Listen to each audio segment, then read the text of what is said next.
to deal with that too. My mom is my biggest supporter. Even she was like, "What are you doing?" You know what I'm saying? That's when me and you know what I'm saying my ex broke up. You know, the one that I cared about. I Whatever. know. You know what I I'm saying? know. And it's like they don't. They're very quick to turn on us when it comes to us showing weakness, and it goes all the way back to what. And you guys are smart guys, so you know you probably have read this stuff. You went to Bethune-Cookman, so you probably read it too. But like the Willie Lynch letter, you know what I'm saying? Mm-hmm. 1712 put out a letter. In the opening paragraph, he talks about how this is designed to break up the black community to where they will always come to us. You know what I'm saying? We're going to turn the women against the men, light against black, all that. We're still dealing with that today in the black community. To the point where black women don't, you know what I'm saying, if you show any sign of weakness or anything, they kind of they don't turn on you, they lose their faith in you. And it don't mean you can't get it back, you know what I'm saying, but at the same time, it's like they're not as supportive of stuff like that. It's like showing weakness, you know what I'm saying?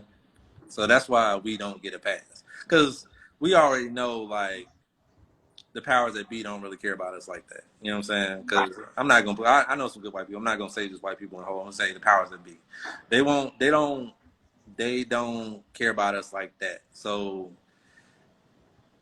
you know, the people that we're closest to are not as supportive. We don't support each other like that because of the methods that were introduced back then, and it's still ongoing 300 years later, to where we don't trust each other. You know, so even when talking to other black men, you know, it's looked at as a sign of weakness. Yep. And we can't afford to show weakness because people lose respect for us in our community. Agreed. You know, so if you're not a pillar of strength, and I like I'm the bedrock of everything in my life. You know what I'm saying? Like all my closest friends, family, kids, mother. You know what I'm saying? I'm everything. I got 3 kids, 3 baby mamas. You know what I'm saying?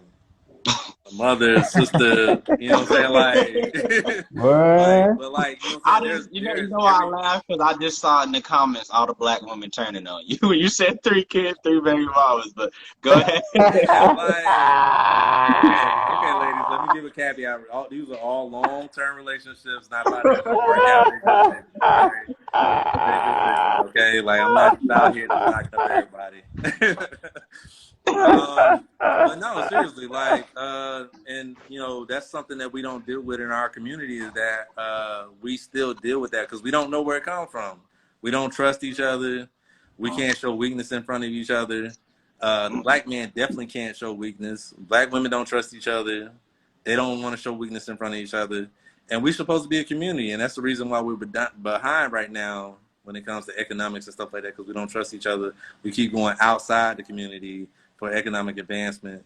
And, you know what I'm saying, it's not going to work until we actually deal with it, because not a lot of people even know about that. You know what I'm saying? Like, I told you, that, like, it's a long pamphlet that you could read, but the first paragraph outlines what his intention was. And this motherfucker was diabolical, because it's still working to this day. To this day. And anybody that don't know who Willie Lynch is, he's the person that lynching is named after. That started, yeah. So this was 1712 when he released this to the colonies.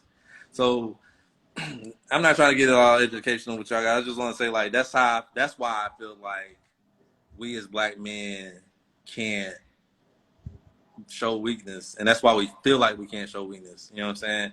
Because a lot of times, like I said, like when it happened to me, like I didn't know what was going on with me. I was like, I thought I was sick. I thought I had, you know what I'm saying? Like I didn't know what was going on, but like I literally felt like I could not. It was such an effort to get out of bed for almost a year straight. Yeah.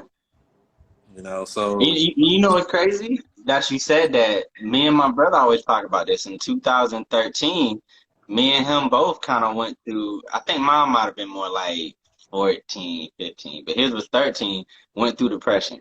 And we never talked to each other about it. You know what I mean? And that's my brother, not just a black man, that's my brother. So that's why I said I just feel like in our community, we don't take it as seriously, but I feel like the biggest thing is, and I know he wouldn't have, but I honestly in my heart felt like if I called my brother and said, man, you know what, I think I'm depressed. Like the fuck you mean depressed? And I know he wouldn't have done that. Like in my heart, I know he wouldn't have, but it's just that feeling of, man, like I'm finna call this guy and tell him I'm suffering from mental health. Like it's I don't know. At least you I knew what it feel was, bro. I'm talking about like it's so taboo in our community. I didn't even know what was happening to me. You know what I'm yeah. saying? So we got to do better. We got to be more accepting. You know what I'm saying? Like her, I feel like I know you're saying like, why was she there? You know what I'm saying? I don't know what triggered it or when it triggered. You know what I'm saying? But she felt like she couldn't go on. So my brother, like,